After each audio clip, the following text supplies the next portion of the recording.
Hi guys, welcome back to our channel. இன்னைக்கு நம்ம இந்த ஆன்கோயிங் ட்ராமாவோட 26th பாடம் தான் பார்க்க போகிறோம். சரி வாங்க இப்போ நம்ம வீடியோக்குள்ளே போயிடலாம். லாஸ்ட் எபிசோடில் பார்த்தீங்கன்னா ஹீரோயின் எவ்வளோ ட்ரை பண்ணியோ மறுபடியும் ஹீரோ பார்த்தா அந்த கில்லர் கையாலே செத்து இருந்திருப்பான். இப்போ இந்த எபிசோடோட ஸ்டார்டிங்லேயே பார்த்தா ஹீரோ இறந்து கொஞ்ச நாளைக்கு அப்புறமா தான் காமிக்கிறாங்க. அதுக்கப்புறம் ஹீரோக்கு என்ன ஆச்சுன்றதுலாம் தெரியல. ஆனால் இப்போ ஹீரோயின் வந்துட்டு அவளுடைய வீட்டில் தான் தூங்கிட்டு இருக்கா. அலாரம் அடிக்குது, அப்போ தான் எழுந்து பார்க்குறா. ஃபோன் எடுத்து பார்க்கும்போது அதில் பார்த்தா இயர் வந்துட்டு 2023ன்ற மாதிரி போட்டிருக்கு. ஸோ அதை வச்சு பார்க்கும்போதே புரியுது இவள் மறுபடியும் வந்துட்டு ஃப்யூச்சருக்கே வந்துட்டா போல். ஸோ வெளியே வந்து பார்க்கும்போது அண்ணனுக்கு ஒரு குழந்தை பிறந்திருக்கோம் இல்லையா, 2வது குழந்தை. அந்த குழந்தை பார்த்தா இப்போ கொஞ்சம் வளர்ந்தே இருக்குது. அந்த குழந்தைக்கு அண்ணன் சாப்பாடுலாம் ஊட்டிகிட்டு இருக்கு. ஹீரோனோட ஃப்ரெண்டு வந்துட்டு ஒரு பொண்ணு இருக்கும் இல்லையா, ஃபர்ஸ்ட் பொண்ணு, அவளை கூட்டிகிட்டு வாமாச்சாலும் ரொம்ப ஸ்கூலுக்கு டைம் ஆயிடுச்சுன்ற மாதிரி கூட்டிகிட்டு போயிட்டு இருக்கா. அதை பார்த்தோன்னே ஃபேமிலி எல்லாருமே அந்த குழந்தைய அனுப்பி வைக்கிறதுக்காக அங்கே போயிடா. இங்கே இந்த குழந்தை வந்துட்டு இருக்கவும் ஹீரோயின் தான் வந்து சமாதானப்படுத்திட்டு இருக்கா. கூடவே அண்ணனும் வந்து ஜாயின் பண்ணிக்கா. இவ அப்போ நீயே பார்த்துக்கோ, எனக்கு ஆஃபீஸ்க்கு டைம் ஆயிடுச்சுன்ற மாதிரி கிளம்பி ஆஃபீஸ்க்கு தான் வந்திருக்கா. ஏன்னா இவ தான் இந்த டைம் லைனில் வந்துட்டு ஒரு ப்ரொடக்ஷன் கம்பெனியில் ஒர்க் பண்ணிட்டு இருப்பா இல்லையா. ஸோ அங்கே தான் இப்போவும் ஒர்க் பண்ணிட்டு இருக்கா போல. ஸோ அங்கே தான் அவ கூட வந்துட்டு ஒரு கொலிக் பையன் கூட இருப்பான் இல்லையா. அவங்க 2 பேரும் பேசிட்டு இருக்கும்போது அந்த இடத்துக்கு பார்த்தா ஹீரோயினோட ஃப்ரெண்டு ஜோ இருக்கா இல்லையா, அவளுமே வரா. என்னன்னு சொல்லி பார்த்தா அவளுமே இப்போ ஹீரோயின் கூட இதே கம்பெனியில் தான் வேலை பார்க்குறா போல. ஏன்னா ஃபியூச்சர் தான் இப்போ சேஞ்ச் ஆகிருக்குல்ல. ஸோ அதனால தான் இந்த வாட்டி பார்த்தா ஹீரோயினோட ஃப்ரெண்டு வந்துட்டு இவ கூட இங்கே வேலை பார்த்துட்டு இருக்கா. அப்படி எல்லாரும் ஒன்றா உட்காந்து பேசிட்டு இருக்கும்போது தான் அந்த கொலிக் பையன் வந்து கேட்குறான், இந்த வாட்டி உன்னோட ஸ்கிரிப்டை வந்து நம்ம பாஸ் ரிஜெக்ட் பண்ணிட்டாங்களாமே, எதுக்காக ரிஜெக்ட் பண்ணாங்கன்ற மாதிரி கேட்க. ஏன்னா என்னோட ஸ்கிரிப்ட் நீ போட்டு வந்திருக்க காஃபி மாதிரி ரொம்ப கேவலமா இருந்துச்சான், அதனால தான் ரிஜெக்ட் பண்ணி அனுப்பிட்டாங்க. ஸ்டோரி வேற ரொம்ப ஷார்ட்டா இருக்கும், அதுல த்ரில்லரும் இல்லையா ரொமான்ஸும் இல்லையா. அதனால ஒரு பெரிய ஆக்டர் இதுல நடிக்கலனா கண்டிப்பா இந்த படம் ஓடவே ஓடாதுன்னு சொல்லி தான் ஸ்கிரிப்ட் ரிஜெக்ட் பண்ணி அனுப்பிட்டாங்கன்ற மாதிரி சொல்லிட்டு இருக்க.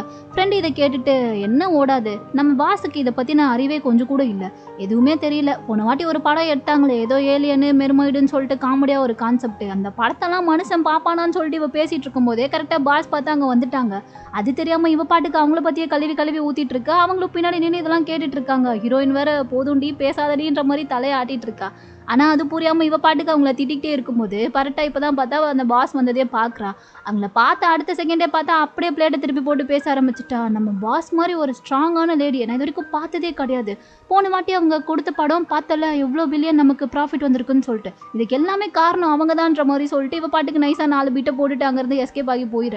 அடுத்து பாஸ் வந்துட்டு அவங்ககிட்ட கொஞ்சம் பேசணும், என் ரூமுக்கு வான்ற மாதிரி ஹீரோயினை தான் கூட்டிகிட்டு வந்துட்டு இருக்காங்க. இவளும் வந்துட்டு என்ன பிரச்சனைன்ற மாதிரி கேட்கும்போது மறுபடியும் அந்த மூவி இருக்கிற இடத்துல ஒரு பிரச்சனை.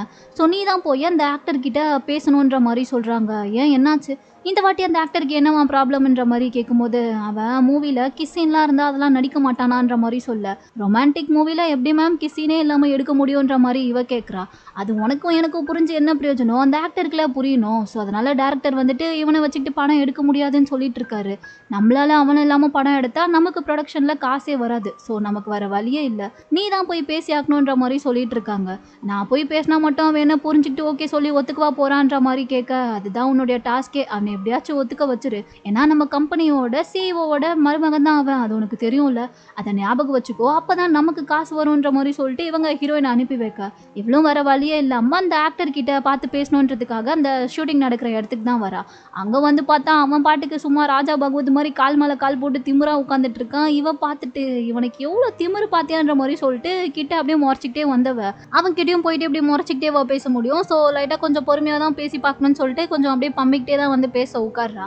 ஆனா அவன் என்னடா நாங்க ஷூட்டிங் போயிட்டு இருக்குன்ற தைரியம் கூட இல்லாம அங்கேயே உட்காந்து சரக்கு அடிச்சிட்டு இருக்கான் போல. இதை பார்த்த உடனே ஹீரோயின் வந்து கண்டுபிடிச்சிட்டா ஸ்மெல்ல வச்சு. அட பாவி, ஷூட்டிங் ஸ்பாட்ல இப்படி பட்ட பகல்ல தைரியமா உட்காந்து சரக்கு அடிக்கிறியா, உனக்கு எவ்வளவு திமிரு இருக்கும்ன்ற மாதிரி கேட்கும்போது இது ஒன்றும் சரக்கு கிடையாது, சும்மா விஸ்கி தான்ற மாதிரி சொல்லி காமெடி பண்ணிட்டு இருக்கா. இவளுக்கு இதுலயே வெறி ஆகுது. சரி என்ன இருந்தாலும் பாஸ் வேற பொறுமையா பேசணும்னு சொல்லி அனுப்பியிருப்பாங்களா, சரின்னு சொல்லிட்டு இவ்வளோ பொறுமையாகவே பேச ஆரம்பிக்கிறா. இது போல் படத்தோட ஸ்கிரிப்டில் வந்து கிஸ்ஸின் இருக்கிறதுனால நீங்கள் அதை நடிக்க மாட்டேன்னு சொல்லி சொன்னீங்களாமே, அது ஏன்ற மாதிரி கேட்க, ஏன்னா எனக்கு விருப்பம் இல்லை அதனால தான் நான் நடிக்க மாட்டேன்ற மாதிரி திமிரா பேசுகிறான். அதைத்தான் நானும் ஏன்னு கேட்குறேன். இது ஒரு ரொமான்டிக் மூவி, அது மட்டும் இல்லாமல் படத்தோட பேர் முத்தம் வேண்டும்ன்றது தான். அதில் போயிட்டு எப்படி ஒரு முத்த காட்சி கூட இல்லாமல் படத்தை எடுக்க முடியுன்ற மாதிரி கேட்க, அப்போனா படத்தோட பேரை முத்தம் வேண்டான்னு மாற்றிக்கோங்க, அப்போ அதெல்லாம் இல்லாமல் எடுக்கலாம்லன்ற மாதிரி சொல்ல இவ பார்க்குறா. ஐயோ இவனை ரொம்ப சோதிக்கிறானேன்ற மாதிரி யோசிச்சவ. இல்லை என்ன இருந்தாலும் இதுக்கு ஒரு ரீசன் சொல்லணும்ல, அட்லீஸ்ட் நீ ஒரு இதனால தான் நான் இந்த சீனில் நடிக்க மாட்டேன்னு சொல்லிட்டு ஒரு வேலிடான ரீசனாச்சும் சொல்லு. ஏன்னா எங்கள் கம்பெனி தானே ப்ரொடக்ஷன் பண்ணிட்டு இருக்கோம், ஸோ அதுக்கான ரீசன் எங்களுக்கு தெரியறது அவசியம் தானேன்ற மாதிரி கேட்கும்போது ஓ நீ அப்படி வரியா, சரி இந்த ரீசன் வந்து சீக்ரெட் தான், இருந்தாலும் நீ இந்த அளவுக்கு என்கிட்ட கெஞ்சி கேட்கறதுனால உன்கிட்ட மட்டும் சொல்றேன், கொஞ்சம் கிட்ட வான்ற மாதிரி சொன்னவன் இந்த மாதிரி கிஸ்ஸின்லாம் இருந்தா அதில் நடிக்கக்கூடாதுன்னு சொல்லிட்டு என் கேர்ள் ஃப்ரெண்ட் என்கிட்ட சொல்லியிருக்கா, அதனால தான் நான் நடிக்க மாட்டேன்னு சொல்கிறேன். இப்போ போதுமா, ரீசன் தெரிஞ்சிருச்சுல, இதுக்கப்புறம் இந்த படத்தை நான் நடிக்க மாட்டேன், கேன்சல் பண்ணி விடுங்கன்ற மாதிரி சொல்லிட்டு அவன் பாட்டுக்கு எழுந்து அங்கேருந்து போக ஆரம்பிச்சிடுறான். இவளுக்கு என்ன பண்ணுறதுனே தெரியல. இவனை வேற எப்படியாச்சும் சமாதானப்படுத்தி ஒத்துக்க வைக்கணும்னு தானே இவன் வந்திருப்பா. ஸோ பின்னாடியே வரா, டே என்னடா நீ இப்படிலாம் பேசுகிறன்ற மாதிரி சொல்லிட்டு பின்னாடியே வந்தவ இங்கே நீ என்ன நினச்சிட்டு இருக்க, இப்படிலாம் நடிக்கிற படத்துலலாம் நீ நான் நடிக்க மாட்டேன்னு சொல்லிட்டு இருந்தீங்கன்னா அப்புறம் டேரக்டர் உன் மேலே காண்டாகி உன்னை ஹீரோலேருந்தே எடுத்துருவாரு, வேற ஹீரோவை அவர் போட்டாருன்னா என்ன பண்ணுவேன்ற மாதிரி கேட்கும்போது இவன் சிரிக்கிறான். எது வேற ஹீரோவை போடுவாங்களா, அப்படிலாம் வேற ஹீரோ யாராச்சும் வந்து நடிச்சா அந்த படத்தை யார் பார்ப்பாங்கன்னு நினைக்கிறீங்க? இப்போ நீ இவ்வளோ தூரம் என்கிட்ட வந்து கெஞ்சிட்டு இருக்கிறதுக்கு காரணமே இந்த படம் நான் நடிச்சா மட்டும்தான் ஓடுன்றதுக்காக தானே, அதனால தானே இவ்வளோ தூரம் நீ வந்து என்கிட்ட இப்படி பேசிட்டு இருக்க. அப்புறம் எப்படி அந்த டேரக்டர் வேற ஹீரோவை மாற்றுவான், எதுவாக இருந்தாலும் நான் பார்த்துக்கிறேன்ற மாதிரி சொல்லிட்டு இவன் பாட்டுக்கு வந்து காருக்குள்ள உட்காந்து காரை ஸ்டார்ட் பண்ண ரெடி ஆகிட்டு இருக்கான். இதை பார்த்ததுக்கு அப்புறம் தான் இவளுக்கு ஞாபகமே வருது, அடப்பா விடை இவ்வளோ நேரம் நீ உள்ளே உட்காந்து குடிச்சிட்டு தானே இருந்த, அப்புறம் எப்படிடா இப்போ வண்டி ஓட்டுவேன்ற மாதிரி கேட்க, அதெல்லாம் நான் ஓட்டுவேன்ற மாதிரி சொல்கிறான். இல்லை அதெல்லாம் கூடவே கூடாது, மரியாதையாக கீழே இருங்க, குடிச்சிட்டு போய் வண்டி ஓட்டுறது ரொம்ப தப்பு, யார் மேலே இடிச்சு ஆக்சிடென்ட் ஆச்சுன்னா அப்புறம் அதெல்லாம் யாரடா சால்வ் பண்ணுறது, வெளியே இறங்கி வான்ற மாதிரி சொல்லிட்டு இவ பாட்டுக்கு அவன் காதை பிடிச்சி திரும்பி வெளியே கூட்டிகிட்டு வந்துட்டா.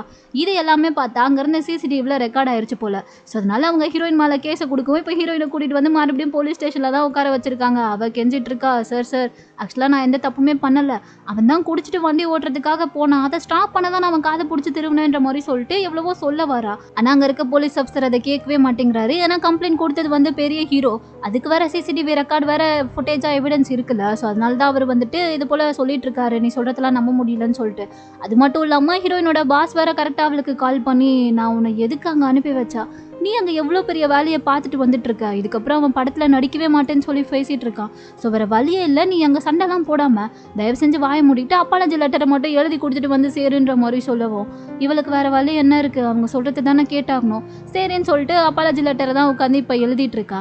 அப்போ தான் பார்த்தா பின்னாடி அதாவது அங்கே இருக்க லாக்அப்ல இருந்து தெசங் பேசுகிறான். ஆக்சுவலாக தெசங் வந்துட்டு இப்போ போலீஸ் ஆஃபீஸராக இருக்கான் போல. என்ன ஃபியூச்சர் எப்படி மாறி இருக்குன்றது ஒரு கன்றாவையும் நமக்கு புரிய மாட்டேங்குது. இவன் எப்படி போலீஸ் ஆஃபீஸர் ஆனான்றதெல்லாம் போக போக காமிப்பாங்களா என்னன்றது தெரியல.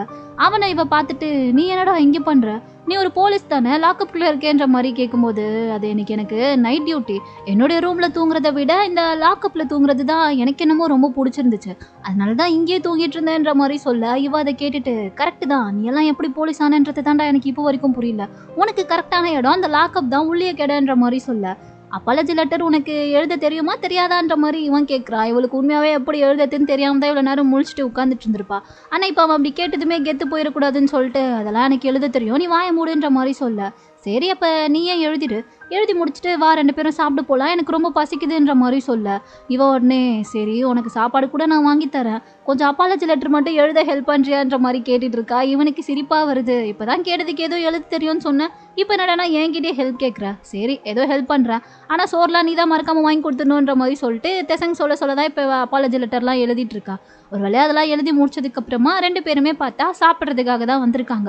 அப்போ தான் தெசங் கேட்குறான் எதுக்கு அந்த அப்பாலஜி லெட்டர்லாம், அந்த ஆக்டருக்கும் உனக்கும் என்ன பிரச்சனை, அவன் உன்னுடைய ப்ரொடக்ஷன் கம்பெனி கீழே தானே ஒர்க் பண்ணுறான்ற மாதிரி சொல்ல அது என்னமோ கரெக்டு தான், ஆனால் அவன் தான் சரியான பைத்தியமாக இருக்கானே, என்னோட பெரிய ஆசையே எப்படியாச்சும் ஒரு படத்துக்கு ஸ்கிரிப்ட் எழுதி அதை டைரக்ட் பண்ணணுன்றது தான், நானும் அதுக்காக ஒரு ஸ்கிரிப்டெல்லாம் எழுதி எடுத்துகிட்டு போய் என் பாஸ் கிட்ட கொடுத்தேன், ஆனால் அவங்க அந்த கதையை நல்லா இல்லைன்னு சொல்லிட்டு அவங்களா வேற ஒரு கதையை சூஸ் பண்ணி அதில் இந்த ஹீரோவை நடிக்கிறதுக்காக ஒத்துக்க வச்சாங்க.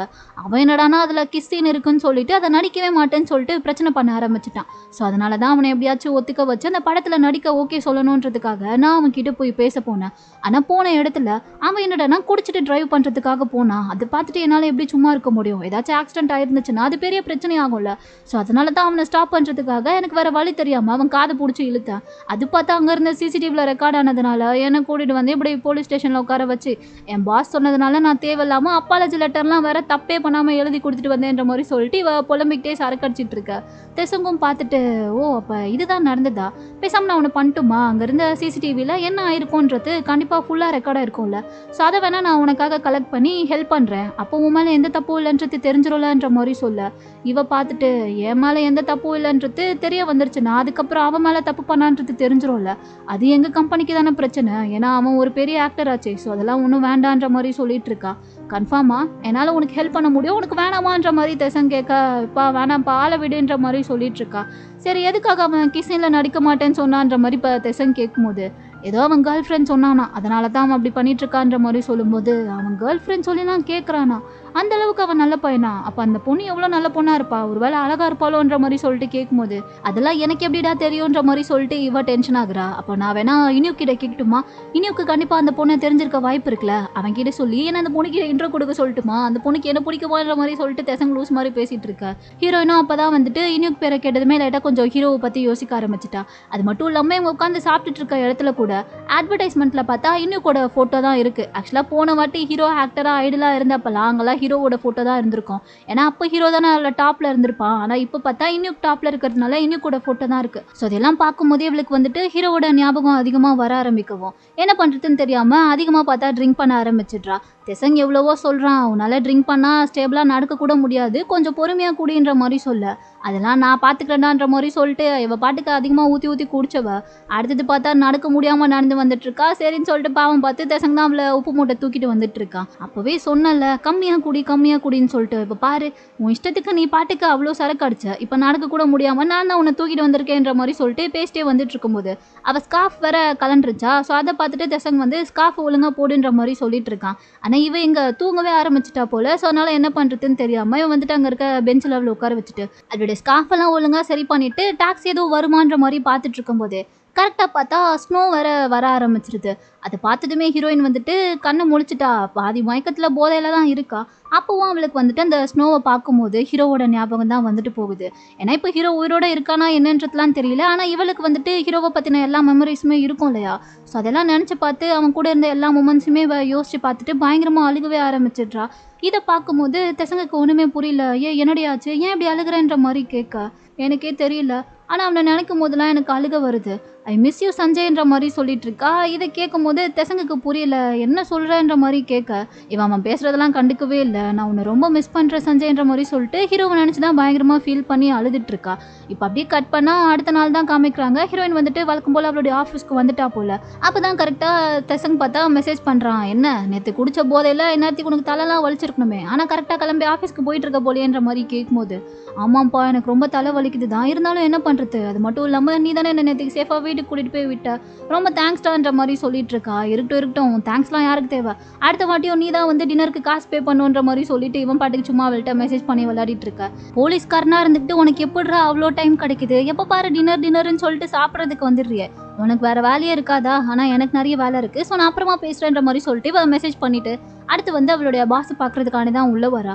அங்கே வந்து பார்த்தா அவங்க ஆல்ரெடி கொலகானில் நின்றுட்டு இருக்காங்க. இவன் மேலே தான் கானில் நின்றுட்டு இருக்காங்களா என்னன்றது தெரியல, ஆனால் இவளுக்கு பார்க்கும்போது நம்மளை தான் எதுவும் கேவலமாக கழுவி அடுத்து ஊற்ற போகிறாங்கன்றது புரியுது. ஸோ ஃபஸ்ட்டே நம்ம போயிட்டு சாரி கேட்டுருவோன்ற மாதிரி சொல்லும்போது பாஸ் என்னடானா இவகிட்ட சாரி கேட்குறாங்க. இவளுக்கு ஆச்சரியமாக இருக்குது, என்ன பாஸ் ஆச்சுன்ற மாதிரி கேட்க, ஆமாம் நீ தான் நேற்றுக்கு போயிட்டு அந்த ஆக்டரோட காதை பிடிச்சி இழுத்தியே, அதனால் அவன் கால் பண்ணி இதுக்கப்புறம் நம்மளுடைய கம்பெனிலேருந்து எந்த மூவியுமே நடிக்க மாட்டேன்னு சொல்லிட்டான். ஸோ இதனால் அவனை வச்சு நம்மளால் எப்படியும் படமே எடுக்க முடியாது. அது மட்டும் இல்லாமல் நேற்று அவன் ட்ரிங்க் பண்ணிட்டு தான் வண்டி ஓட்டிட்டு போக பார்த்தானாமே, அதனால தான் நீ போய் அவனை ஸ்டாப் பண்ணியாமே, இந்த விஷயத்தை ஏன் நீ முன்னாடியே என்கிட்ட சொல்லலைன்ற மாதிரி கேட்குறாங்க. இதை நீங்கள் சொல்ல விடவே இல்லையன்ற மாதிரி சொல்ல, இருந்தாலும் நீ சொல்லியிருக்கணும்ல, இதை நீ சொல்லியிருந்தீன்னா நான் உன் அப்பாலஜி லெட்டர் எழுதி கொடுக்க சொல்லிட்டு இருக்கவே மாட்டேன். என்ன இருந்தாலும் நீ தானே என் கம்பெனியோட ஸ்டாஃப், என்ன நடந்தாலும் நான் உனக்கு தானே சப்போர்ட் பண்ணியிருப்பேன், அது ஏன் உனக்கு புரியலன்ற மாதிரி சொல்லிட்டு பாஸ் சொல்ல, இவளுக்கு ஆச்சரியமாக இருக்குது, உண்மையாகவே இவங்க தான் இப்படியெல்லாம் பேசுகிறாங்களான்னு சொல்லிட்டு.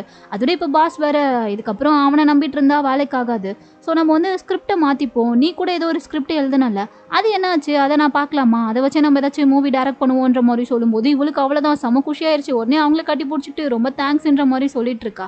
சரி ஸ்கிரிப்ட் இப்போ ரெடியாக இருக்கா இல்லையான்ற மாதிரி கேட்கும்போது தோ இருக்கு பாஸ்ன்னு சொல்லிட்டு கையோட ஃபைலை கொண்டு தான் வந்துட்டு இருந்திருப்பா போல். ஸோ அதை எடுத்து இப்போ காமிக்கவும் அதை ஓப்பன் பண்ணி பார்க்கும்போது அதுக்குள்ளே பார்த்தா ஒரு ரெட் கலர் என்வலப் இருக்குது. பாஸ் அதை பார்த்துட்டு இது என்னது இதுன்ற மாதிரி கேட்கும்போது இவளுக்கே புரியல, ஒரு மாதிரி முழிச்சிட்டே நின்றுட்டு இருக்கா, இதை எப்படி நம்ம இதுக்குள்ளே வச்சோன்னு சொல்லிட்டு. அவங்களும் ஓ அப்போ எனக்காக தான் நீ ஏதோ பாராட்டி லெட்டர் எழுதியிருக்க போலியே, சரி இதை வந்து நான் நைட்டு படிக்கிறேன், ஏன்னா எனக்கு இப்போ டைம் கிடையாதுன்னு சொல்லிட்டு அவங்க பார்த்தா அந்த ரெட் என்வலப் எடுத்து பர்ஸுக்குள்ளே வச்சுக்கிறாங்க. ஆனால் இவளுக்கு புரியவே இல்லை, எப்படி இந்த லெட்டர் இதுக்குள்ளே வந்துச்சு, இதை நம்ம தான் வச்சோமான்னு சொல்லிட்டு இவ யோசிச்சுக்கிட்டே நின்றுட்டு இருக்கா. ஆனால் பெருசாக எதுவுமே கண்டுக்கல, ஏன்னா பாஸ் வந்து அவளுடைய ஸ்கிரிப்டுக்கு ஓகே சொல்லி ஒத்துக்கிட்டதுனால அந்த குஷிலேயே இவ பார்த்தா அங்கேருந்து கிளம்பி வந்துடுறா. வந்துடுறா. ஆனா வெளியே வந்து அந்த ரெட் என்வலப் எப்படி வந்திருக்கும்னு சொல்லி யோசிக்கும் போது தான் இவளுக்கு ஒரு விஷயமே ஞாபகம் வருது. ஆக்சுவலா நேற்று குடிச்சிட்டு வீட்டுக்கு வந்திருப்பா இல்லையா? ஸோ அப்போ என்ன பண்ணியிருப்பான்னா இந்த பாஸ் மேலே இருந்த கான்ல அவங்கள திட்டிக்கிட்டு எனக்கு இனிமே இந்த வேலையே வேண்டாம், உங்க கம்பெனியில் நான் வேலை பார்த்ததும் போதும், எனக்கு நீங்க திட்டினதும் போதும்ன்ற மாதிரி சொல்லிட்டு அந்த ரெசிக்னேஷன் லெட்டரை தான் எழுதியிருப்பா போல. அதுக்கு நடுவில் வர பாஸை திட்டி 4 பல வார்த்தைகள்லாம் வேற சேர்த்து போட்டு விட்டுருப்பா. அதெல்லாம் தான் இவ டைப் பண்ணி அந்த கவருக்குள்ள வச்சு அதுக்குள்ள வச்சிருந்திருக்கா. ஸோ அந்த விஷயம் பார்த்தா இவளுக்கு இப்போதான் ஞாபகமே வருது. ஐயோ, அப்போ அந்த லெட்டர் தானா இது? அதை பார்த்தா அவங்க என்ன நினைப்பாங்கன்ற மாதிரி சொல்லிட்டு இவளுக்கு பதட்டமாக ஆரம்பிக்குது. உடனே வந்துட்டு நான் என்ன காரியம் தெரியுமா பண்ணியிருக்கேன்ற மாதிரி ஃப்ரெண்டு கிட்ட சொல்ல என்ன பண்ணியிருக்கேன்ற மாதிரி அவ கேட்குறா. ஐயோ, அதை ஏன்டி கேட்குற, முதல்ல நம்ம பாஸ் எங்கன்ற மாதிரி கேட்கும்போது அவங்க இங்கே இல்லையே, ஒரு மீட்டிங் விஷயமா கிளம்பி வெளியே போயிட்டாங்களே, அதான் அவார்ட் ஃபங்க்ஷன் இருக்குல்லன்ற மாதிரி சொல்ல இவளுக்கு என்ன பண்ணுறதுனே தெரியல. உடனே கிளம்பி இப்போ அந்த நடக்கிற அவார்ட் ஃபங்க்ஷன் இடத்துக்கு தான் வந்திருக்கா. ஆக்சுவலாக இந்த ஃபிலிம் அவார்ட் ஃபங்க்ஷன்லாம் நடக்கும் இல்லையா, அந்த மாதிரி தான் ஏதோ நடக்குது போல். அங்கே தான் பார்த்தா அவங்க வந்திருக்காங்க. இவளும் இப்போ அங்கே தான் வந்திருக்கா. ஆனால் எப்படி உள்ளே போகிறதுன்னு தெரியல. ஏன்னா உள்ளே போயிட்டு பாஸ்கனில் மாட்டிக்கிட்டானா. அவங்க கேட்பாங்கல்ல, நீ எப்படி இங்கே வந்த, எதுக்கு இங்கே வந்தேன்னு சொல்லிட்டு. ஸோ என்னத்தை சொல்லி இவ சமாளிக்க முடியும்? எப்படிரா உள்ளே போகிறதுன்னு சொல்லிட்டு பார்த்துட்டு இருக்கும்போது தான் அவங்களுக்கு பக்கத்தில் அந்த பர்ஸ் இருக்கிறதையும் இவ பார்த்துட்டா. அப்போ கண்டிப்பாக அந்த பர்ஸ்க்குள்ள தான் இன்னும் அந்த என்வலப் இருக்கணும், அதை எப்படியாச்சும் நம்ம அவங்களுக்கே தெரியாமல் எடுத்துடணும்னு சொல்லிட்டு இவ பார்த்துட்டு இருக்கும்போது தான் பாஸ் பார்த்தா அங்கே இருக்க எல்லாருக்கிட்டையும் பேசிக்கிட்டே பர்ஸை மட்டும் டேபிள் மேலே வச்சுட்டு எங்கேயோ போக ஆரம்பிச்சிடுறாங்க. ஸோ இப்போ அந்த டேபிளில் யாருமே இல்லை. இவ இதுதான் சான்ஸ்ன்னு சொல்லிட்டு யார் கண்டையும் படாமல் அப்படியே ஒளிஞ்சு உள்ளே வந்தவ டேபிள் கடியில், அதாவது கரெக்டாக பாஸ் உட்காந்துட்டு இருந்த டேபிள் கடியில் போயிட்டு ஒரு வழியாக அந்த பர்ஸையும் எடுத்துக்கிட்டு தனியாக ஒரு இடத்துக்கு தள்ளி வந்துட்டா.